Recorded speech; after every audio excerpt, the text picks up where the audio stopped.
Mañanas en Libertad, con Luis del Pino. 8 de la mañana, 7 de la mañana en Canarias. Vamos con las noticias de las 8 con la ayuda de doña Carmen Carbonell. Actualizamos la información a esta hora de la mañana contándoles lo que está pasando en las zonas devastadas por la Dana. La policía y la Guardia Civil han facilitado por primera vez desde que se desató la catástrofe una cifra oficial de desaparecidos. La lista asciende a 89 personas, aunque hay 62 cuerpos sin identificar, por lo que la Guardia Civil pidió ayer a varios familiares que aportaran una muestra de ADN en la Comandancia de Valencia para tratar de vincular los cuerpos encontrados. Por tanto, la cifra es provisional y no equivale al número total de pérdidas que podría haber generado la tragedia, pues puede haber casos que no se hayan denunciado todavía. El foco ahora se pone en personas solas y en extranjeros cuyo entorno cercano podría no haber denunciado aún la desaparición. La fase 2 del procedimiento se centra en la búsqueda en los cauces de los barrancos y del río Magro, también en los subterráneos como en los garajes de los centros comerciales. Bueno, ya empezamos a tener cifras oficiales, por fin, de desaparecidos. 89 desaparecidos, pero ojo, porque la cifra será posteriormente mayor. Estos 89 son aquellos para los que las autoridades han abierto un expediente formal de desaparición, es decir, son aquellos para los que pues los familiares han denunciado la desaparición y además se han personado en las oficinas correspondientes para aportar pues elementos que permitan identificar al desaparecido si es que aparece su cadáver, por ejemplo, para aportar fotografías, para aportar objetos que pudieran contener el ADN del desaparecido, como por ejemplo un cepillo de dientes, para aportar muestras de ADN de los familiares directos, es decir, para aportar todo lo necesario para poder establecer la correspondencia entre esa denuncia y alguno de los cadáveres sin identificar que existen. Por tanto, todos los familiares que han denunciado desapariciones pero todavía no se han personado en las oficinas correspondientes a aportar pues las cosas necesarias para la identificación no están incluidos en estos 89, con lo cual la cifra final será será superior. ¿Cuánto? Pues no lo sabemos porque no se ha proporcionado ese dato, pero por lo menos ya sí sabemos que hay 89 desaparecidos confirmados. ¿Es posible que estén todos ellos muertos? Pues por desgracia hay bastantes posibilidades de que la mayoría de ellos lo estén. Nunca hay que perder la esperanza y a lo mejor hay una persona que no ha fallecido, sino que simplemente está desaparecida porque, yo qué sé, vivía solo en una zona aislada donde no se ha llegado todavía o se ha quedado atrapado en no sé dónde y sigue vivo. Es decir, todavía hay la posibilidad de que alguno de estos 89 no aparezca muerto. Lo que pasa que será más bien la excepción. Por desgracia, todos nos tememos que la mayoría de estos 89 finalmente figurarán en la lista de fallecidos. Lista de fallecidos que se ha parado en 217 fallecidos. No sé por qué, las autoridades han congelado en ese número el número de fallecidos, cuando sabemos que posteriormente se han encontrado más cadáveres. Por ejemplo, la riada arrastró hacia el mar a algunas de las víctimas y alguna de ellas ha sido encontrada. El caso es que las autoridades lo han parado en 217, mal, otro ejercicio de falta de transparencia, pero si nos quedamos con eso y sumamos los 89 desaparecidos, quiere decir que nos vamos a ir como poco a los 300 muertos en esta catástrofe. Tremendo. Una de las peores catástrofes que hemos sufrido. La peor, por supuesto, fue la pandemia de COVID, pero si nos referimos a otro tipo de catástrofes no pandémicas, pues es de lo más demoledor, lo más triste, lo más apabullante que nos ha pasado en siglos. Bueno, en estas circunstancias, ¿qué es lo que hacen las personas normales? Pues sentir tristeza por las víctimas, sentir empatía por los valencianos, por una región arrasada, preguntarse qué se podría hacer para ayudar. Muchas personas pues se han movilizado para llevar ayuda, o incluso personándose allí, colaborando en persona en lo que es el desescombro y la limpieza. Y bueno, no sé, ante una catástrofe así, ¿cómo reacciona un ser humano normal? Pues con empatía hacia sus semejantes y sintiendo solidaridad con ellos y tratando de ayudar, aunque solo sea con una muestra de cariño. Bueno, pues Sánchez no. Ayer Sánchez aprobó un paquete de medidas para dar 10.000 millones de euros a Valencia para la reconstrucción, que es un tercio de lo que dice el gobierno valenciano que va a hacer falta, y el resto de las ayudas que Valencia necesita, Sánchez piensa utilizarlas como herramienta de chantaje contra el PP para que le aprueben los presupuestos.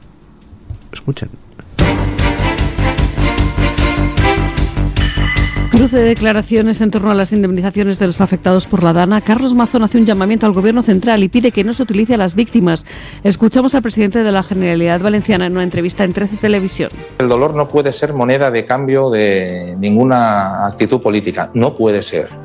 Y que el movimiento de los 30.000, no 10.000, de los 30.000 millones que como mínimo necesita mi tierra no es negociable a través de nada. Se tiene que hacer de manera fuera de ningún vínculo político, incluso presupuestario. Las ayudas las necesitamos ya, independientemente de presupuestos o de no presupuestos. Yo no tengo aprobados los presupuestos y estamos de manera extraordinaria aportando ya las medidas y estamos licitando los contratos y estamos avanzando las ayudas y sin burocracia, y en pocos días la gente va a empezar a recibir las primeras ayudas de la Generalitat. Por su parte, Pedro Sánchez ha anunciado la inclusión de ayudas en los presupuestos generales del Estado. Eso sí, el propio Pedro Sánchez dijo que para sacarlos adelante quiere contar con el apoyo del Partido Popular. Necesitaremos unos nuevos presupuestos generales del Estado. Si había alguna razón para aprobarlos antes de esta Dana y las terribles tragedias que está acarreando en todos los ámbitos, desde el punto de vista vital, humano, económico, sectorial, desde el punto de vista social, pues es evidente que el Gobierno de España, si antes decía que no iba a eludir mi responsabilidad de presentar unas cuentas públicas, en esta ocasión esa responsabilidad se multiplica hasta unos límites colosales. Y, por tanto, vamos a ofrecer a todos los grupos parlamentarios un nuevo marco presupuestario para atender las realidades de cada uno de los colectivos sociales, de cada uno de los territorios, singularmente de aquellas comunidades autónomas, principalmente la Comunidad Valenciana, que se ve afectado por esta terrible tragedia climática. Y efectivamente. En el Partido Popular sostienen que las ayudas para los afectados deben aprobarse fuera del debate parlamentario. Desde la formación liderada por Alberto Núñez Feijóo insisten en apostar por lo que han llamado el Plan Valencia, que no dependería de trámites en el Congreso. Escuchamos al líder del PP. El Estado tiene información y mecanismos de sobra para una inyección directa y sin burocracia. Que las víctimas no tengan que pedir ayuda es lo mínimo en lo que estamos. Sánchez necesita ayuda profesional y no estoy diciéndolo por decir.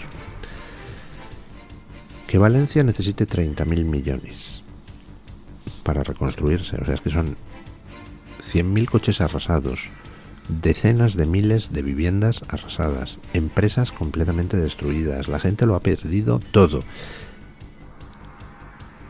Y que Sánchez, en lugar de dar directamente con el Real Decreto que aprobó ayer el dinero que Valencia ha reclamado, va y da la tercera parte y se reserva el resto para incluirlo en los presupuestos, para así chantajear al PP para que tenga que aprobarlos.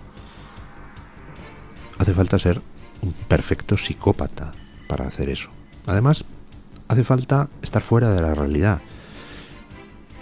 Ni siquiera lo de Paiporta, de donde Sánchez tuvo que huir como un cobarde, ni siquiera lo de Paiporta le ha servido para darse cuenta de la indignación popular, del desprecio que su manera de reaccionar a la catástrofe ha inspirado a los españoles. Lo dicho, está fuera, está ido, está de la olla y necesita ayuda profesional. Ayer, por 2 veces en la rueda de prensa, dijo que yo estoy bien, refiriéndose a los sucesos de Paiporta. Nos alegramos mucho de que estés bien, Sánchez. No es extraño que estés bien, porque te fuiste antes de que empezara el follón y dejaste ahí al rey y a Amazon a dar la cara ante los vecinos indignados. No es de extrañar, por tanto, que estés bien. A un escolta de la reina le dieron una pedrada y tenía la cara llena de sangre. Tú compareciste media hora después de los hechos de Paiporta, hecho un figurín sin un rasguño de nada. Así que lógico que estés bien. Pero además, pues hombre, nos alegramos mucho de que estés bien, Sánchez. El problema es que no podemos decir lo mismo de los que al final van a ser más de 300 muertos de Paiporta. No podemos decir lo mismo de la gente que lo ha perdido todo, su casa, su coche, su empresa. Ellos no están bien. Y el hecho de que tú en tu rueda de prensa te preocupes de lo bien que estás indica que estás muy mal, Sánchez. Pero estás muy mal de la pelota. O sea, algo no te funciona en el coco. Y en serio, busca ayuda profesional, porque esa falta de empatía hacia los demás es enormemente preocupante y es uno de los síntomas más evidentes de la psicopatía. El psicópata se caracteriza porque es incapaz de ponerse en el lugar del otro, porque carece de empatía hacia el otro. Y tú careces totalmente de empatía para con cualquier ser humano. Solo te preocupa tu propio ombligo. Y lo que es peor, te piensas que es que a los demás solo nos preocupa tu ombligo. Que estás bien, Sánchez. Pues estupendo, pero nos importa un bledo. Lo que queremos saber es cómo están los valencianos. Y que tú tengas en tu delirio psicopático la ideica de reservarte parte de las ayudas a los valencianos para tratar de chantajear al PP, indica, pues eso, que tu falta de empatía con el ser humano es total, que eres muy mala persona. Se puede ser más mala persona que tú, pero es complicadito. Y en cuanto a Feijóo, pues ayer Feijóo reaccionó al intento de chantaje diciendo que no, que ni hablar, que no se pueden condicionar las ayudas a la aprobación de los presupuestos. El mismo Feijóo que hace 2 días traiciona a Amazon tendiendo la mano a Sánchez, va a Sánchez y se la escupe y hace quedar a Feijóo como un imbécil. Pues se lo tiene merecido Feijóo, porque en lugar de salir a defender a los suyos, se alinea con Sánchez para tratar de blanquear a quien ha demostrado que es un perfecto inútil en la gestión de catástrofes. Con la pandemia logró refugiarse en el grupo y logró que, bueno, sí, nosotros estamos mal, pero otros países europeos también, así que, con lo cual al final no le costó el puesto lo que le debía haber costado el puesto. Manipuló las estadísticas para que no se viera claramente que la gestión en España había sido bastante peor que en otros países y logró salvar la situación. Pero en este caso no tiene en quién refugiarse. En este caso todo dependía de él y solo de él, y ha demostrado ser incapaz en la gestión de la crisis. Y de hecho ayer Felipe González, expresidente socialista, le dejó en evidencia por algo que es de mero sentido común, que es que el gobierno es quien tenía desde el primer minuto que haber movilizado todos los medios, por ejemplo el ejército. Escuchen. Felipe González carga contra Pedro Sánchez por su gestión de la riada de Valencia. El que fuera presidente del gobierno acudió a un encuentro organizado por el norte de Castilla y censuró la actuación de Sánchez en esta tragedia inenarrable. Yo no hubiera dicho que me pidan lo que necesiten, yo no lo hubiera dicho. Entre otras cosas porque no me lo piden a mí, se lo piden al Estado español. Y el Estado español se articula en un poder central, repito, que no se centrifuga. Lo que se hace es descentralizar, pero no centrifugar. Felipe González ha explicado cómo se movilizó en aquel momento al ejército y nada más acceder a la presidencia del gobierno recordó cómo mandó a Bilbao tan solo 24 horas después de la riada de 1982 a todos los efectivos. Yo di la orden de que el ejército de tierra fuera a Bilbao y diera respuesta a las... Desde Burgos. Desde Burgos, claro, desde Burgos. Y a las 3 de la mañana me llamaron ese mismo día el general que iba al frente de ese movimiento de tropas y me dijo, me parece que era el río Nervión, se había llevado a un puente y que se habían interrumpido la marcha para llegar a Bilbao. Dice, dígame qué hacemos. Digo, no, dígamelo usted a mí, porque yo lo que doy es la orden de que llegue a Bilbao. Felipe González también ha recordado cómo se gestionó la tragedia y cómo al día siguiente de la riada ya había montado tiendas de campaña y cocinas en las que poder atender a todos los afectados. 26 de agosto de 1983, riada enorme en Bilbao. Fueron solo 4 muertos, pero las pérdidas materiales fueron cuantiosísimas y Bilbao quedó anegado y arrasado. En 24 horas había dado Felipe González la orden de movilizar a 13.000 efectivos del ejército. En 24 horas. Y en 48 horas ya estaban allí. Y se había montado un puente marítimo entre Santander y Bilbao para llevar más efectivos y para llevar materiales, equipo de ayuda. El ejército está preparado para ese tipo de cosas. Y Pedro Sánchez podía haberlo movilizado desde el minuto 1. Pero Pedro Sánchez, desde el minuto 1, lo que hizo fue tratar de ver cómo podía utilizar políticamente la tragedia. Y retardó el poner en marcha la ayuda que debía haber puesto en marcha, pues muy probablemente porque lo que quería era zafarse de toda la oleada de noticias de corrupción que le afectaban y centrar el foco en Mazón, dejar pudrirse la situación y tratar de echar la culpa a la Comunidad Valenciana. Y pudiendo haber hecho lo que hizo Felipe González en 1983, que es dar la orden, los quiero al ejército ahí, ya en Bilbao. En lugar de eso, pues Pedro Sánchez empezó a buscar excusas para no actuar. Ha calculado mal Pedro Sánchez y el Partido Socialista, porque se les ha vuelto en contra todo el tema.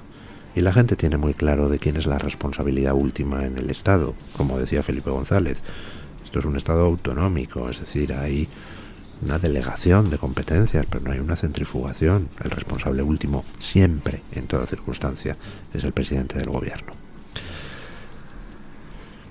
Bueno, pues, ¿qué quieren que les diga?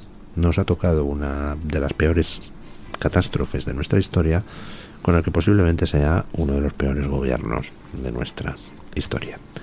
Y esta riada no se ha llevado solo un montón de vidas humanas, un montón de empresas, un montón de casas, un montón de vehículos. Se ha llevado también muchas cosas que hasta ahora se daban por sentadas, como por ejemplo el prestigio de cierto tipo de organizaciones. Escuchen la ideica de ayer de los sindicatos tradicionales. Los sindicatos UGT, Comisiones Obreras y Uso y las patronales COE, CEPIME y ATA han convocado un paro de 10 minutos el próximo viernes 8 de noviembre a las 12 de la mañana. Así lo explicaba Pepe Álvarez, secretario general de UGT.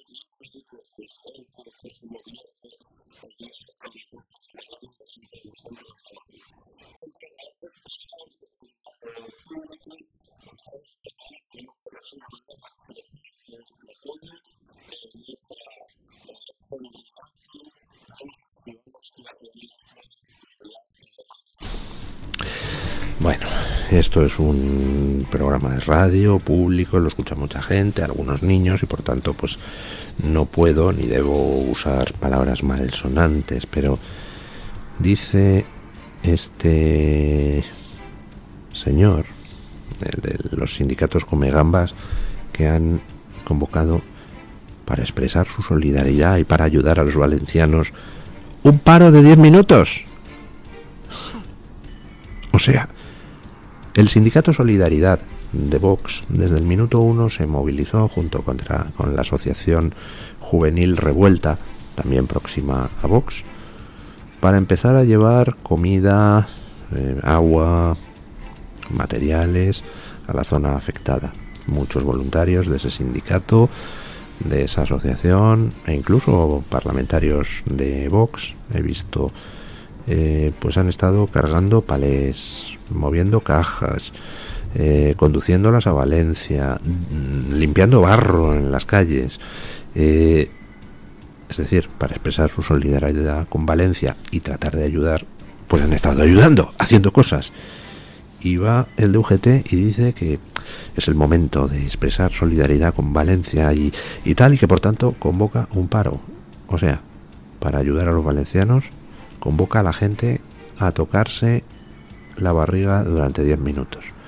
Podía convocarla para, no sé, hacer una colecta para los valencianos, para mover cajas de comida o de ropa o de útiles para limpiar y desescombrar, pero no, convoca a los españoles.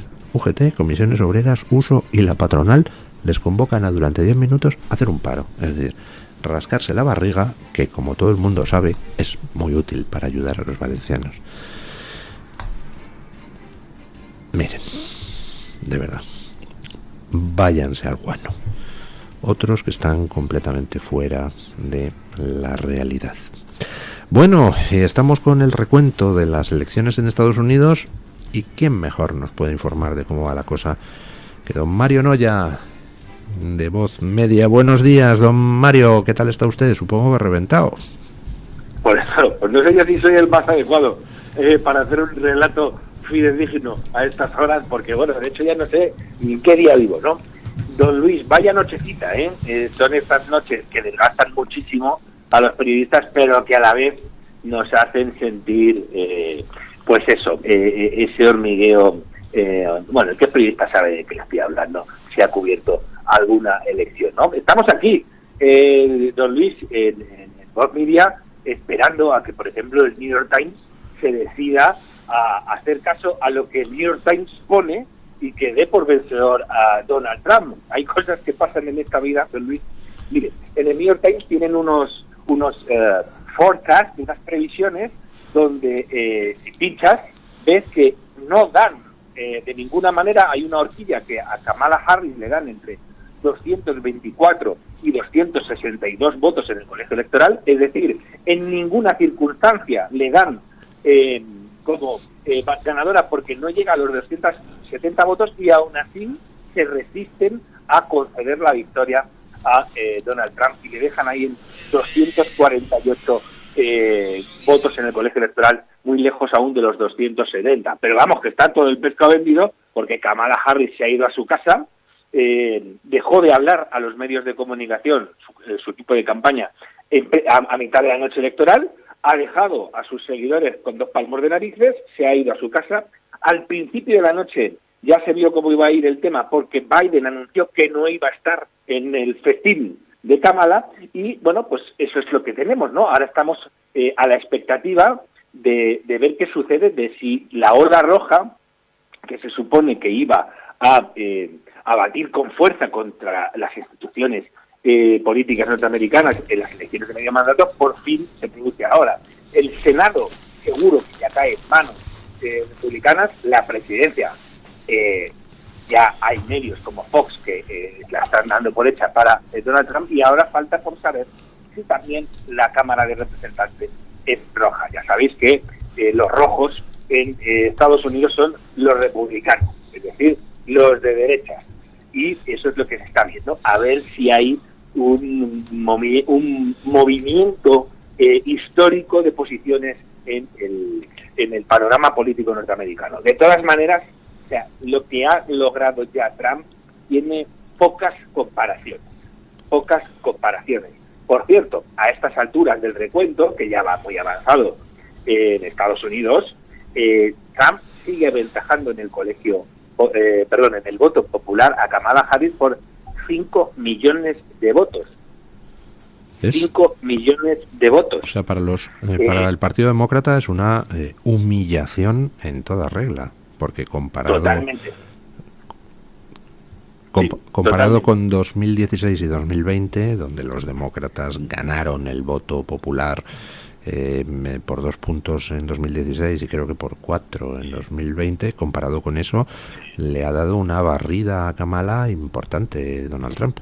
Vamos, no, y sobre todo además se ve en algunos estados clave donde los demócratas arrasaban, cómo han menguado sus distancias. Por ejemplo, en New Jersey, donde los candidatos del Partido Demócrata solían ganar las presidenciales por 20 puntos, han ganado por 4 puntos. Y en Nueva York ha hecho estragos Donald Trump, que ha perdido el estado, pero ha hecho unos avances muy significativos, y veremos a ver en qué se traduce todo esto en la como digo, en la Cámara de Representantes. Estamos esperando. La CNN, don Mario, concede ya Pensilvania a Trump, lo cual situaría a Trump en 266 compromisarios, con lo cual solo le quedarían 4 para ganar la presidencia.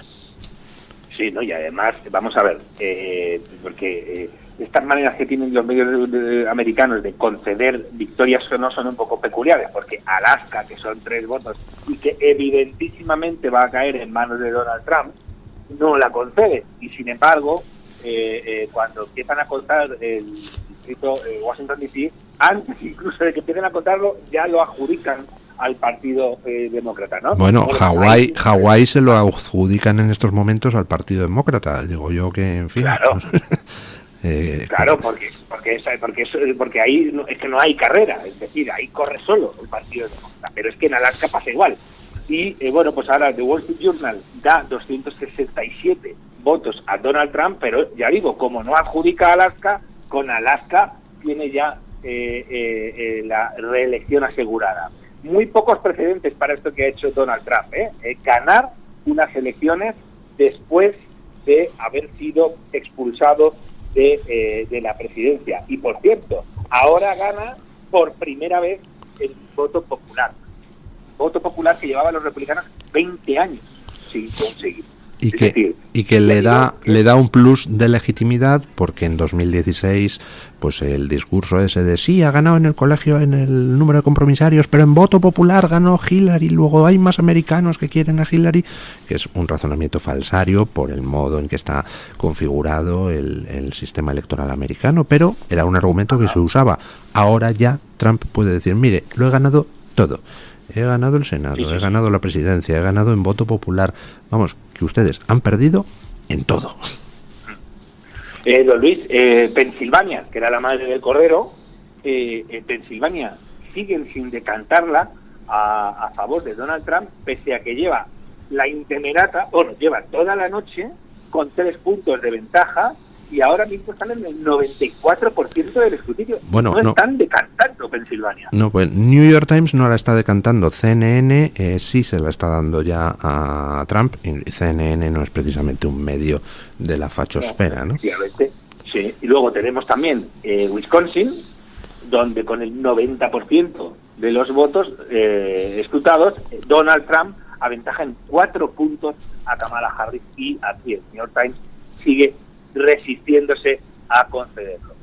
Por cierto, las encuestas ya decíamos que daban márgenes de diferencia entre un candidato y otro diminutos, de 0,1, 0,2 puntos, etcétera, en los famosos Battleground States, y no ha sido el caso, don Luis.